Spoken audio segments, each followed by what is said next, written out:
So today I am going into London, which I'm very excited about. Helen, my friend I'm staying with, has class today, which means I've got the whole day to basically kill, and I am gonna take the train. I'm walking through Cambridge right now. It's about a 30-minute walk to the train station from where she lives. Taking this walk, enjoying it, listening to some music. The thing is, I booked my flight right through London Heathrow, which is the biggest airport in the capital city, and I thought I wasn't even gonna get to go.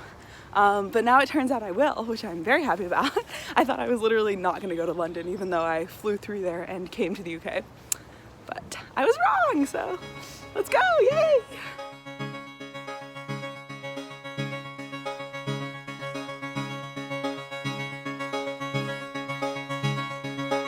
I'm now on the train. I got completely confused doing the thing, the buy your own ticket thing, so I had to ask a very nice man who helped me do it, but off we go.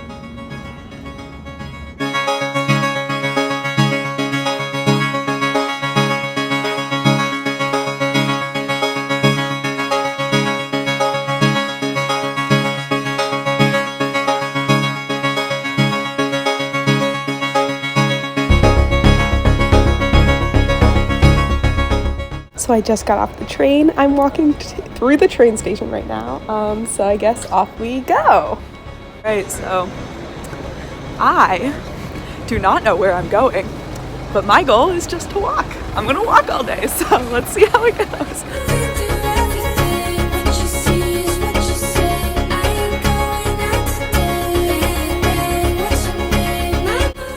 Just walking around. I bought a sandwich from Sainsbury's. It's kind of gross. It tastes like fish, even though it's cheese and tomato, which is disturbing, but that's okay. It was £3, so we're on a budget here. So cute. Oh my god, I literally don't know where I am. It's just like this little marketplace. Everything's just like red and green in here for absolutely no reason. I love new cities and I love having no historical context for anything. If I'd had more time, I would have done research, but I only found out I was coming to London yesterday, so. I keep seeing British people who look like British celebrities. I've seen like 6 John Oliver lookalikes. I guess he has particularly British features or something. And then I just saw Liam Payne too. I don't know.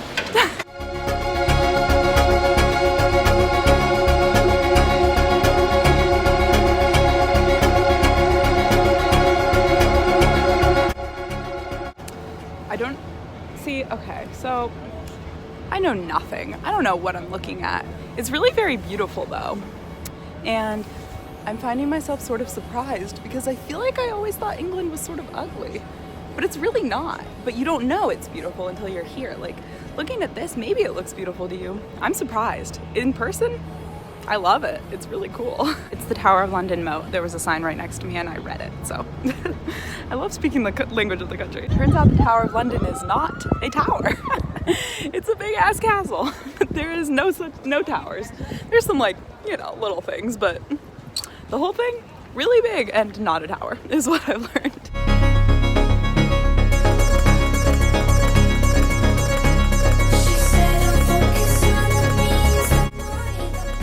So behind me is the Tower Bridge, another place I've always heard of, and it's blue?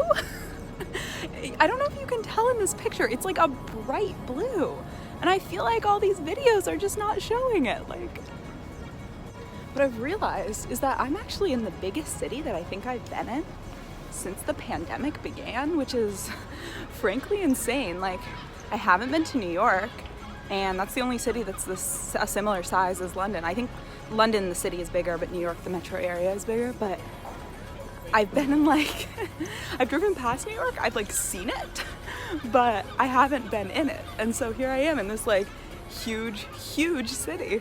And it's you forget, but yeah, so far I'm very impressed. I've only been here for maybe an hour, but I'm just walking around. So this gate behind me apparently used to be where they would take traders, I guess. It was now there's no water, but it used to be connected to the river over there. And I guess they would just take traders through the gate, I don't know, and then they would go to trial. This whole area that I'm standing on here is apparently man-made. And the river's here, and it's a wharf, which is not a word that I really know, but I guess it just means what I'm on. And apparently Chaucer, the poem, the dude from the Canterbury Tales, managed the building of it for the king at the time. Very interesting. Yeah, so if you've ever been subjected to reading the Canterbury Tales in school or something, as I was in 7th grade, that's the guy who built this. Okay, I'm on the bridge now. Still exploring this. See, it's actually blue. Now you can see. I just had to get up close.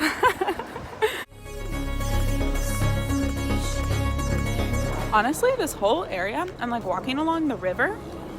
It gives me kind of like Chicago vibes, except like older and grander, but also with way fewer skyscrapers. I don't know. That dog was a literal bear.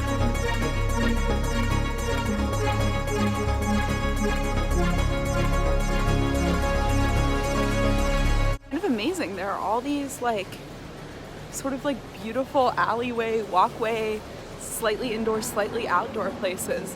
Just like walking through them. And they all look different too. It's very cool. It's like a museum, but a city. Right there, the bridge right there, that's the London Bridge. It is so ugly and underwhelming. I know, like, I've always heard that the song, there was like something, you know, like the song isn't actually about the London Bridge, but like, that's the London Bridge? It's so ugly and the Tower Bridge is so pretty. I'm amused.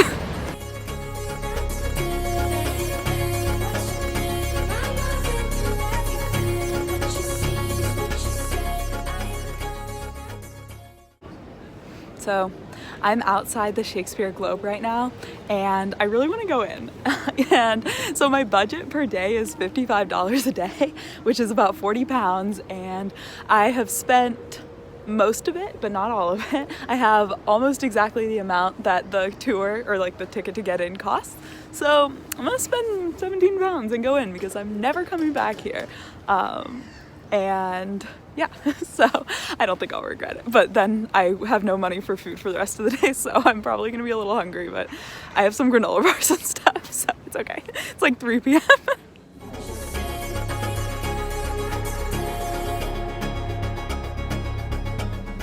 All right, so that was absolutely 100 million% worth it. No regrets whatsoever for that money. My tour guide was absolutely fantastic. Michael, you did good. I learned a lot, and I even like got a picture of me sitting where the Queen of England, like Elizabeth, sat when they reopened the theater or something. I don't know. Yeah, really, truly fascinating. They apparently would like just use the bathroom in the standing section in the front of the stage as the thing was going on. Maybe that's a thing people knew. It's very disgusting, but kind of cool. And then yeah, I don't know. I just like really enjoyed it. There's so much history of it. And I never loved Shakespeare in school, but I enjoyed it enough, and it's something you've heard so much about, so I'm very glad I did it.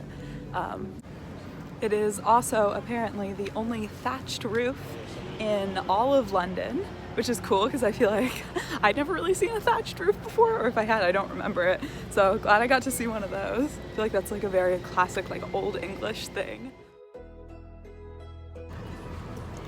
I have never seen a bird like this before. Never in my whole entire life.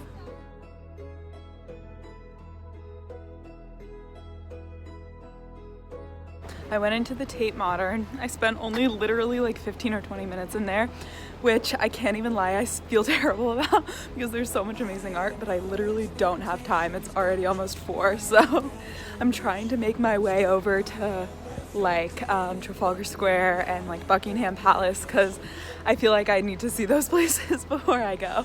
So I'm still just walking along the river. It's crazy because that like Google Maps says that this is the fastest way to go, so I just get this like wonderful city view.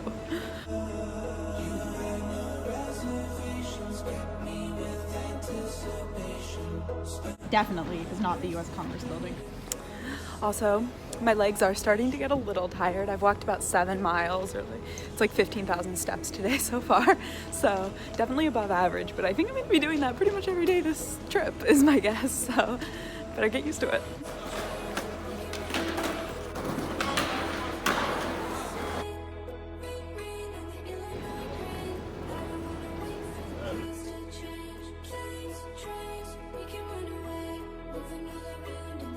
I've made it to Trafalgar Square. Trafalgar? I don't know how to say it the British way, but it's very pretty. I like it. I finally crossed back over to the other side of the river. We got this like super blue water behind me and all that. Behind me, it says the National Gallery, which I'm gonna go in. It might be the British Museum, and if it is the British Museum, then I think it's like the most evil museum in the world because they steal like precious artifacts from other cultures and all kinds of crazy shit like that. In which case, probably will leave. If it's not the British Museum, I'm gonna go see if I can see some art. Yeah, I don't know, but I think this is like kind of the center of tourist London now, so I finally made it. It's like 4:30, so yay.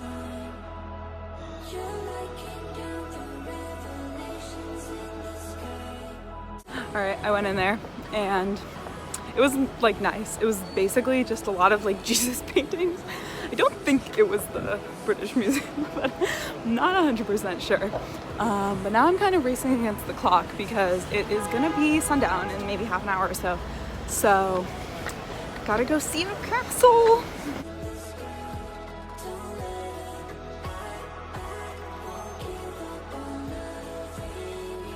Oh my gosh. I have almost gotten killed by cars like 5 times today because I just keep forgetting which way to look both ways before.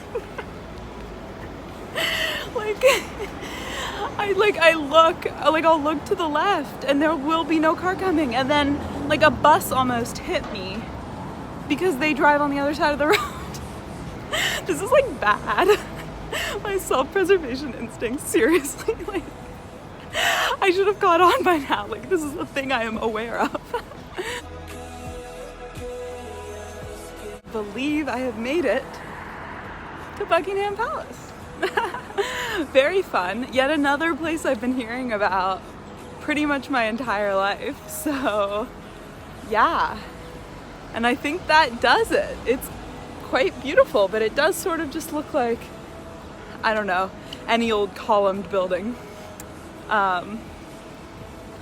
But yeah, that's it. I think I've seen all the places in London that you must see in a super fast tourist day. I'm sure there's a million other things to do in this like huge city that I'm sure are also fantastic, but with little research and only the tourist signs to guide you, it's been good. And the other part of this, of course, is that my phone is about to die. It only has a little bit of charge left and I can't charge it for some reason, so that's a problem. But I'm gonna go back to the station now and stop vlogging because hopefully my phone won't die, and we'll see if it charges on the train. All right, bye.